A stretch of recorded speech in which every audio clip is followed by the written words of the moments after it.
Supreme court తదుపరి ప్రధాన న్యాయమూర్తిగా జస్టిస్ బిఆర్ గవాయ్ బాధ్యతలు స్వీకరించనున్నారు. ఈ మేరకు కేంద్ర న్యాయశాఖకు ఆయన పేరును సిఫార్సు చేశారు. ప్రస్తుత సీజేఐ జస్టిస్ సంజీవ్ ఖన్నా మే 13తో సీజేఐగా జస్టిస్ సంజీవ్ ఖన్నా పదవీకాలం ముగియనుంది. ఆ మరుసటి రోజు సుప్రీంకోర్టు నూతన చీఫ్ జస్టిస్గా బాధ్యతలు చేపట్టనున్నారు జస్టిస్ గవాయ్.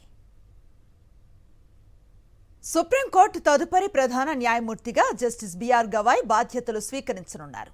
ఈ మేరకు కేంద్ర న్యాయశాఖకు ఆయన పేరును సిఫార్సు చేశారు. ప్రస్తుత సీజేఐ జస్టిస్ సంజీవ్ ఖన్నా మే 13తో సీజేఐగా జస్టిస్ సంజీవ్ ఖన్నా పదవీకాలం ముగియనుంది. ఆ మరుసటి రోజు సుప్రీంకోర్టు నూతన చీఫ్ జస్టిస్గా బాధ్యతలు చేపట్టనున్నారు జస్టిస్ గవాయ్. సుప్రీంకోర్టు తదుపరి ప్రధాన న్యాయమూర్తిగా జస్టిస్ బిఆర్ గవాయ్ బాధ్యతలు స్వీకరించనున్నారు.